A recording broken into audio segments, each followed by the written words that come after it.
皆さんご視聴ありがとうございます。お疲れ様です。ゲームチャンネルへようこそ。本日は中国万年筆第4弾です。いよいよ終盤ですね。あと2つぐらいかな、紹介するの。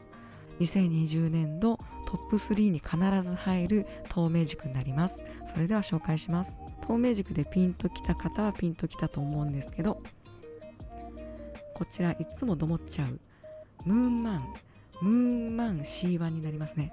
価格がだいたい送料込みで2000円ぐらいですかね。マーブル色、パープル系のマーブル色かレッド系のマーブル色かっていうのは選べません。案外綺麗なの分かります？これがアイドロップ型ですね。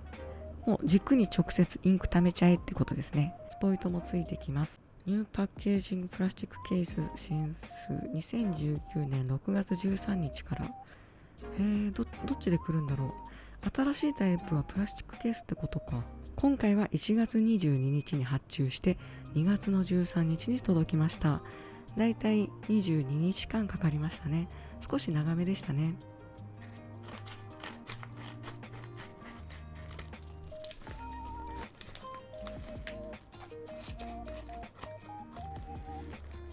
はい、こちらプラスチックケースで届きました。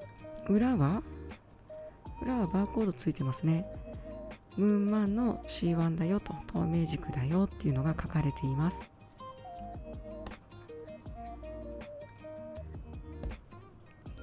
まずプチプチでしょう。こちらが説明書になります。多分アイドロッパー式をやったことない方向けかな。なんかいろいろ出してるからいろんな方式の説明がありますね。今回はこのスポイトタイプです。見えます？これですね。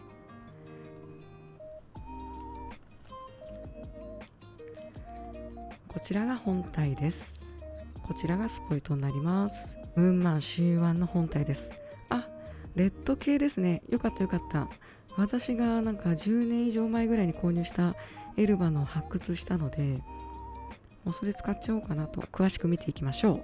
その前に透明軸って2006年ぐらいに大ブームがあって、各社販売するとともにすぐ完売っていう時代があったんですよ。その時によくやったのが、プレピーの透明軸の文字を除光液で消してなんちゃって透明軸を作るっていうことをやりましたね。透明軸なんですけど、ここ 2,3 年でまたガンガン増えてますね。これね、好きなのが全部フラットなの。ちょっとさ、試験管ティックっていうかさ、縦に刺して並べたら面白そうな感じしますよね。テストチューブっていうか。こちらがトップですね。すごい綺麗に内側加工されてますね。で、こちらなんですけど、ニュートンの忍びという300ドルぐらいする高い万年筆の丸パクリです。完成度もめちゃくちゃ高い。開けながらコンバーターない方が綺麗に見えるんで、ここにシリコンついてるだけで密着感増すので全然違いますよね。こちらがムーンマンのコンバーターです。ちゃんと棚釣り防止のボール入ってますね。樹脂ですけど。ちょっと組み立てます。どうだろう、こっちの方が綺麗に見える感じはします。2010年11年ぐらいにショーン・ニュートンという美大卒の美術講師がペン作りたいって言って作り始めるっていうのが始まりです。もう本当に再現度高すぎるんだよな。で、ここも一切の段差なくフラットで、お尻の軸もきちっとガラス細工のように中が加工されてますね。スパッと切れてるタイプ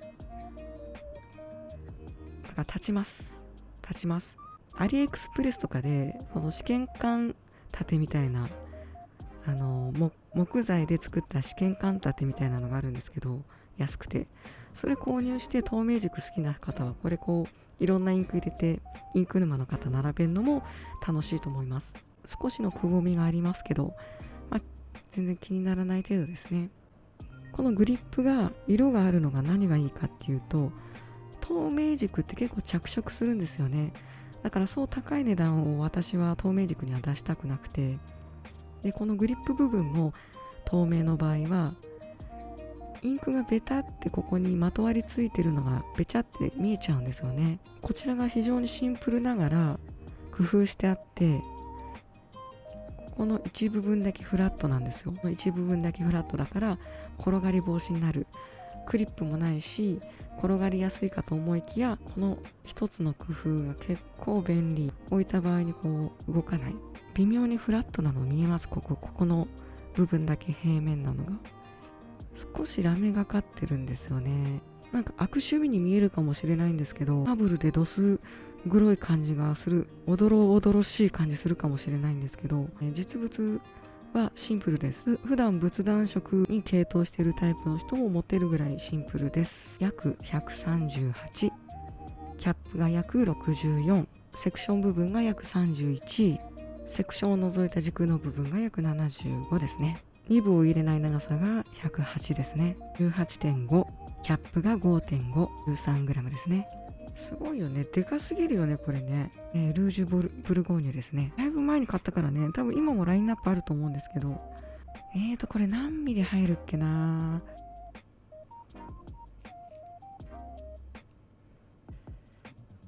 一応3ミリぐらい入れとくか。いや、もう絶対汚すでしょ、また。それでは、これね。なんか、毒々しいな、この感じ。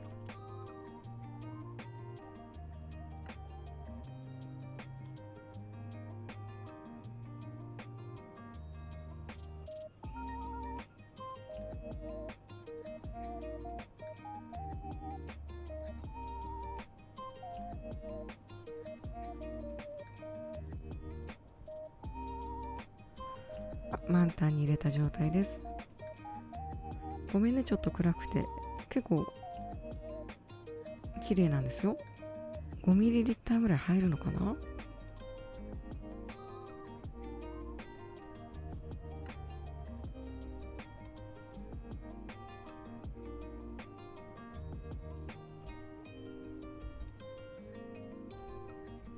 ムーンマンの C1、 これね、書いた感じあれかな、悪くないんだけど、ボック2部とペン BBS の2部よりかはちょっと前の鉄ペンって感じかな。悪くはない。最近外れを引いたウィンソンのコピーの2部だわってもう先言っちゃうんですけど、よりは普通に書ける。好みがあるかな。ちょっとね、セーラーっぽいかな。国内3社で言うとセーラーっぽいちょっとかっちり感、硬さがある。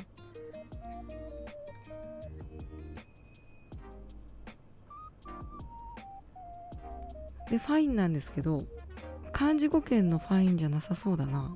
セーラーの万年筆が好きな人は好きだと思う。鉄ペンの中でも2部のたわみがね全くないタイプかな。がっちりしてる。次がマルマンですね。私の大好きなマルマンで書いていきます。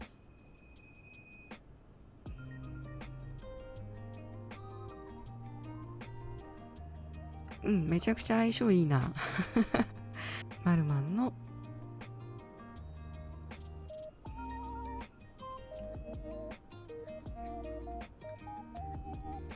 ルーモシネ182。綺麗だね。ルージュブルゴーニュ綺麗だ。紙で筆が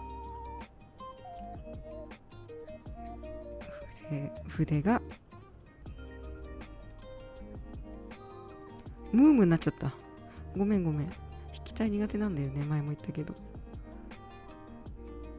ムーンマンの C1 ですね。このムーンマンは漢字で書くと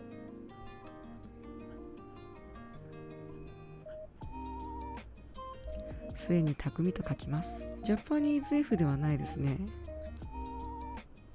ジャパニーズ F ではない感覚です。句がですね、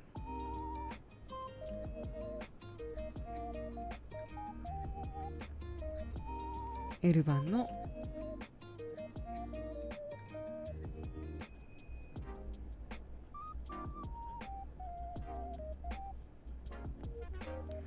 ルージュブルゴーニュですね。ピンクっぽい赤っぽい何とも言えないブドウ色の色味になります。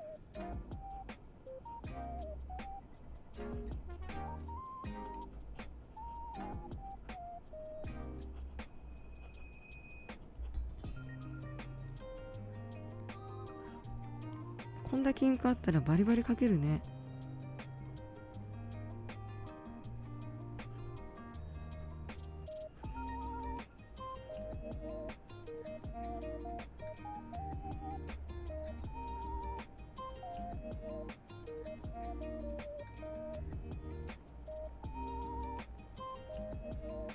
筆圧なし。次がめっちゃ筆圧強いやつ。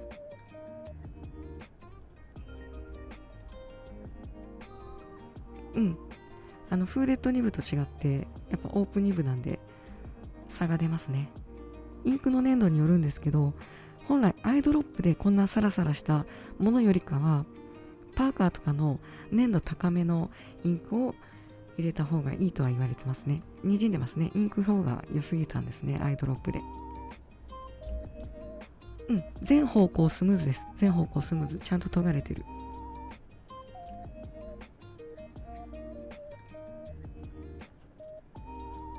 途切れることない。ペンシンも2分もちゃんと働いてます。インクフローの良さをチェックします。やっぱこんだけのインク量に押されてるから結構出るね。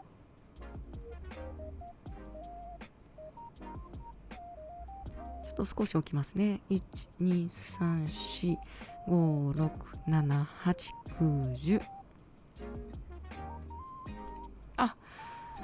十分だわ。10秒でこんだけ乾くなら十分ですね。インクフローいいですけど、速乾性ない場合ってさ、とか言っちゃった。平気で30秒とかでもビーンって滲むから、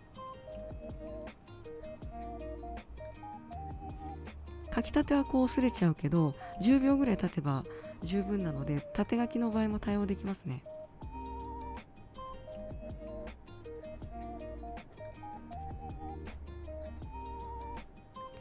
やっぱりちょっと M 感ありますね。ちょっと太い。インクフローがいいからね。色合いも濃いめに出ますね。で、こちらが使い回してるビッグカメラの A4 コピー紙ですね。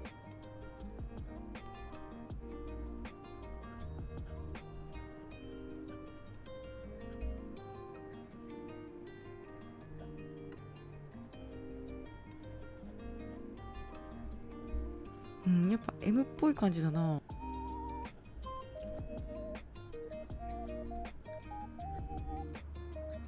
なんとなく太いの分かりますかね。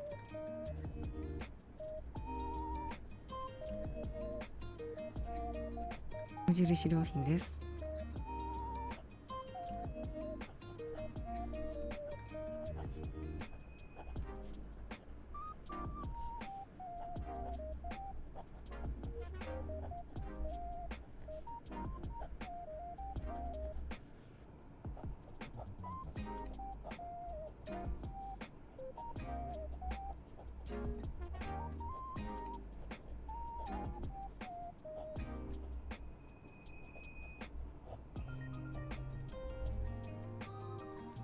じゃあ洗浄してきたのでバラしちゃいましょうか。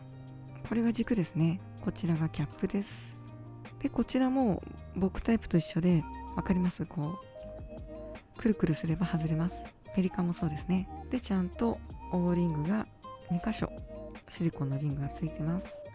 それではペンシンと2分を剥がしていっちゃいましょうか。おっと、これね、書いた後に分解してるんで溜まってますね。ちょっと洗ってきます。はい、戻りました。こちらバラすとこの3つのセットですね。ハウジングカラーと呼ばれるもの、ムーンマンのオリジナルの2部です。ちゃんと漢字のロゴ入ってるじゃん。ここに漢字のロゴがちゃんと入ってますね。ムーンマンの2部です。そしてこちらがペンシになります。面白いですね。企業によって中国の万年筆もちゃんとペンシン変えてきてますね。このネジの部分はステンレスではなくて同じ素材のレジンでできてます。ちょっと少し細かいんですけど、このペンシンのここがまん丸じゃなくて上フラットなの分かります？ここ上の部分丸じゃないですよね。フラットになってますよね。セッティングするときに正しい向きが必要になってきます。ハウジングなんですけど、上の部分がフラットなの分かります？他にはついてないんですけど、ここの面だけフラットになってるんです。この向きに合わせます。このハウジングのフラットな部分とペンシンのフラットな部分をガチャッと合わせます。分かりやすいように2分は省きますね。フラットな面とフラットな面を合わせて入れます。そうするときちっと合わさります。これね、フラットな面じゃない場合ははまらないんで、もう入れたくても形が違うんで入んないんで、フラットとフラットの方向を合わせて入れれば簡単に入ります。結構簡単でしょ？一つのデメリットとしては、このインクがなくなってきた時にこびりついた感じが出ちゃうのと、このキャップ内のインク汚れも目立ってくるんですよね。近辺とかの高い価格帯で私は透明軸は持たないんですけど、このぐらいの価格帯だったら、しかもこのかなり丈夫なかっちりしたスタイリッシュな透明軸なので、1700円ぐらいだったら私は払ってもいいかなと思います。あとね、1回か2回ぐらいかな、だいたい中国の万年筆の傾向分かってきたんで、もし気になる方いらっしゃいましたら、登録してもしなくてもどっちでもいいんですけど、よろしくお願いします。それでは皆さん、おやすみなさい。じゃあね。